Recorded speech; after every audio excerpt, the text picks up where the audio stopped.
Okay, now student, today we will discuss about some basic concepts of national income. Some basic concepts of national income we will discuss today. The first topic is territory.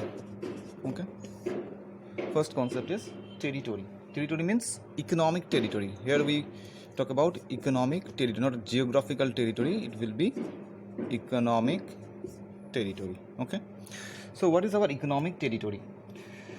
Our economic territory means domestic territory is a very important concept in national income accounting. In layman's language, domestic territory means the political frontier of a country. So it means that domestic territory means, for a layman, what we know about the territory of our country. Suppose this is our map. Okay, suppose this is our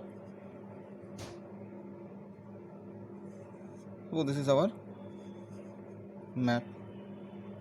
Okay, this type of map. So what we know about our territory? So we know that this is the boundaries, that means the territory of our country. Okay, but economically this is not our territory. This is not our territory. This is not our domestic territory, or this is not our economic boundary. Okay, so when we talk about the territory, that means domestic territory in our country, we have to include something, and we have to exclude something in our territory. Okay, so what are the things that we can include? There are some things like embassy. If some embassies like Russian embassy, okay, Japan embassy, okay, UK embassy, all these embassies, their embassies are located in near New Delhi. Okay, this area. But where these embassies in our country, that area will not be included in our country's economic territory. ठीक है, जहाँ पे Russia, Japan, UK का territory है हमारे देश में, वो एरिया हमारे देश का इकोनॉमिक टेरिटोरी में इंक्लूड नहीं होगा. ठीक है, similarly our country's embassy, if our country's embassy is in China, suppose our country's embassy is in China, okay, our country's embassy in Bangladesh, okay, suppose our country's embassy in Pakistan, okay, so that embassy where our that area where our country's embassy is located, okay, that area will be included in our country's territory. ठीक है, जहाँ पे हमारा country का territory है बाहर का देश में, okay, outside the world, okay, outside the world where our country's embassy is located, that area will be included in our country's economic territory. Okay, so that means there are some things that we will include in our economic territory, and there are some things we have to exclude from our economic territory. Okay, so there are some examples I have taken, that embassies. There are some other things also. There are some international institutions like United Nations, embassy of the United Nations in our country. Okay, World Trade Organization's embassy. Okay, World Bank's office. Okay, if there are some international offices, in our country, that area will not be included in our country's territory. That means our rules and regulations will not be. We cannot impose our rules and regulations over there. Okay, and that is why that area will not be included in our country's economic territory. Similarly, in here, this is the area, this is the include and exclude of land. Okay, and there are some airways, there are some waterways also there, where we can exclude and include our economic territory. Suppose we use the waterways, okay, and we go to Middle East, okay, if and suppose we go to Middle East and we use the waterways, okay, the ways, the roads that we use to go to Middle East, suppose Arabian countries or Iran, okay, Iraq, these countries, suppose we are going through this water route, okay, that water route will be included in our country's economic territory. Okay, other countries cannot say that Other countries cannot say that that area is their economic territory. Similarly, if Pakistan go to Bangladesh, that is a particular route, that is a particular water route that the Pakistan is using. Okay, that route will be included in Pakistan's economic territory. Similarly, in waterways, in airways, our planes, our aircrafts, they use some routes in air.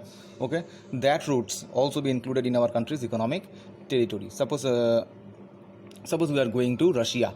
Okay, and if we want to go to Russia, suppose we are using airways, okay, by plane or by aircraft, we want to go to Russia, that air route will be included in our country's economic territory. Similarly, if Russia go to Bangladesh, Russia comes to Bangladesh, similarly that air route will be included in Russia's economic territory. That means in economic territory sense, there are some waterways, there are some airways, and there are some land areas which we always include or exclude. Okay, there are something we will include and there are something we will exclude. Okay, and that is why it is called economic territory. And the picture that I have drawn here, it is just a geographical territory. It is not an economic territory. When we are saying economic territory, that means we have to include some things and we have to exclude some things. Okay, next concept is resident. Next concept is resident. What is resident? Normal residents of a country refers to an individual or an institutions who ordinarily resides in the country and whose center of economic interest also lies in the country. So who are the normal residents? Who are the normal residents? Actually, the normal residents, or we can say that an institutions also resident. Okay, in economic sense, a person or an institutions, we can say a resident. Okay, that is why normal, whom we say he or she is a normal resident. If he ordinarily staying in a particular country, suppose a person is staying in a country, normally person is staying in a country more than 1 year. Basically, if a person is staying in a country more than 1 year, okay, more than 1 year, and he has some center of interest. What is center of interest? Center of economic interest. Center of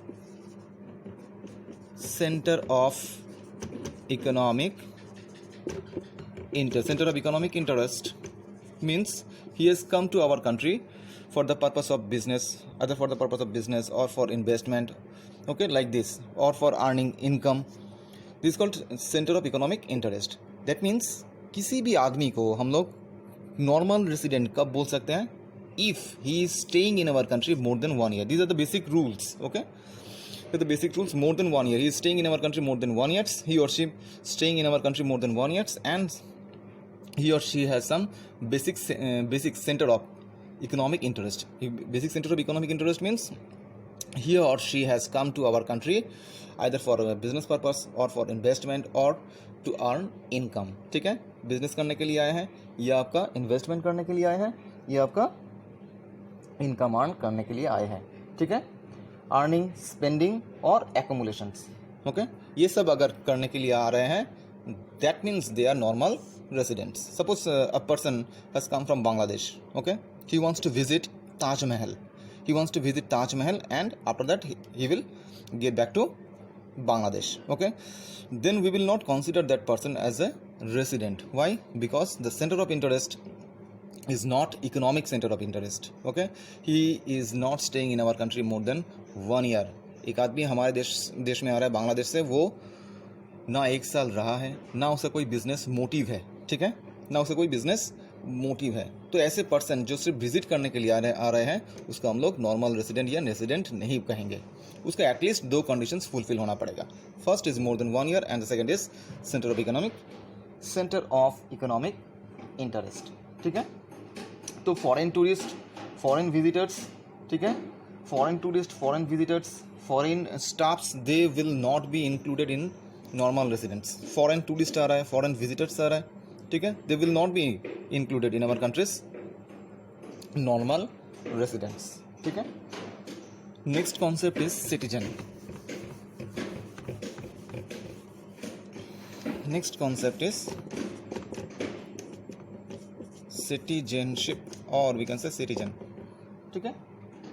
It is basically a legal concept based on the place of birth of the person or some legal provisions allowing a person to become a citizen. So that means citizenship means you have a legal right. You have a legal right of living or staying in a particular country. Okay, you have a legal right. आपके पास legal right है.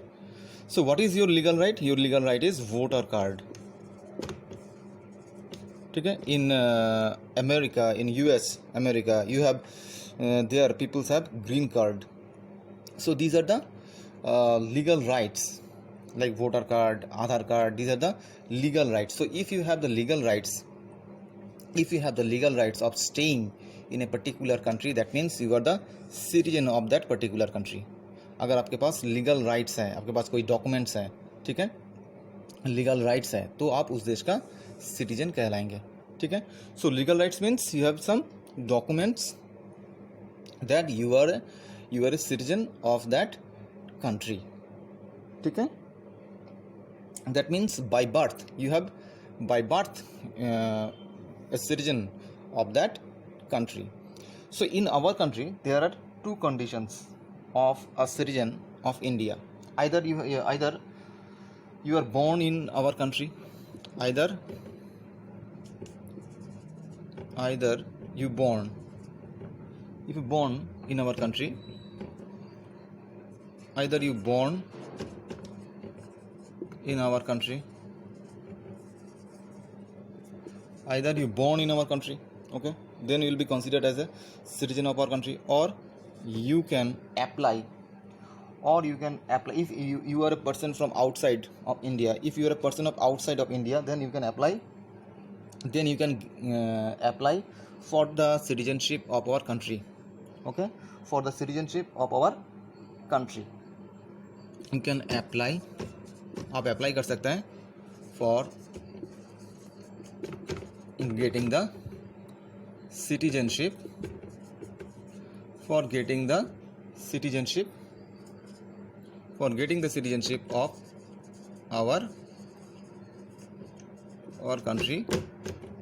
our country legally. That means how we get a citizenship, or how we get a citizen in our country. Either you born in our country. If you born in our country, then automatically you will be a citizen of our country. Or if you comes from outside of India, then you can apply for getting the citizenship of our country legally, okay, then you can get a citizenship. So this is the concept of citizenship. So this is the basic concepts of citizenship. In case of citizenship, you have a legal rights, but if you are a resident, you do not have a legal rights. You must keep in your mind that residents, those who are the residents of our country, they do not have the legal right. उसको कभी भी देश से निकाला जा सकता है. Those who are the residents, but those who are the citizen, they cannot be removed from our country. ठीक है. Next is factor income and transfer income.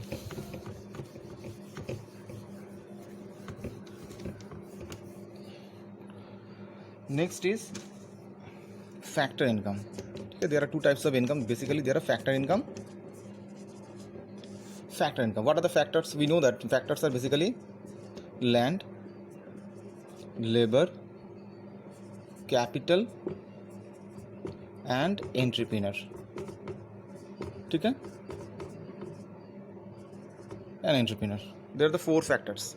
Okay, and their income is land earn income rent, labor earn wage or salary, capital earn interest, and entrepreneur earn profit. Okay, so these are the factor income.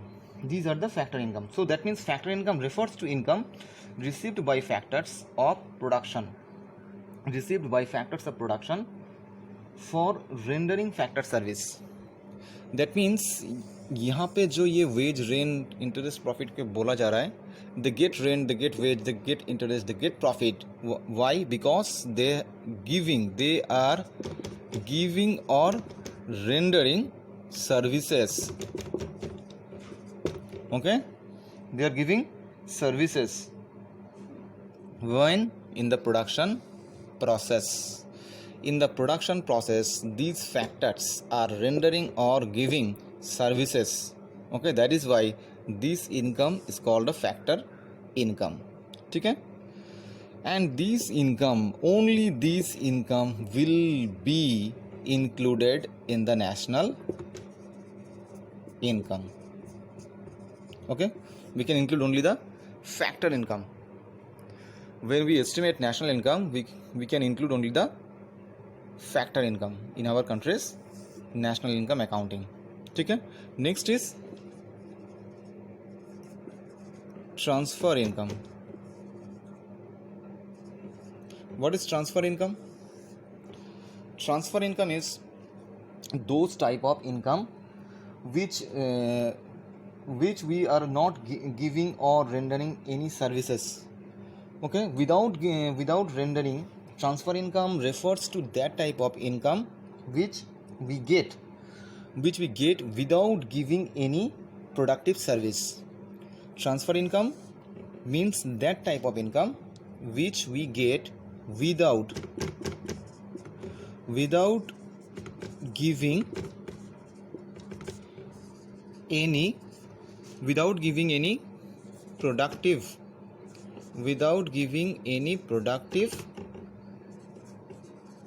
services. Okay, without giving any productive services. That means what is the meaning of transfer income? The meaning of transfer income means we are earning money, we are getting money, but we are not giving any services. We are not making any goods, we are not giving any services. That type of income is transfer income. Like for example, old age pension. जो बूढ़ा हो गया है, आदमी अगर बूढ़ा हो गया है तो government, if a person is more than 60 years, then government gives some type of benefits or allowance to those old age persons, and that type of income is old age pension. ठीक है? That type of income is old age pension. Next, we can say scholarship. In case of scholarship, students get some amount of money, but for that students are not giving any services. Okay, so scholarship is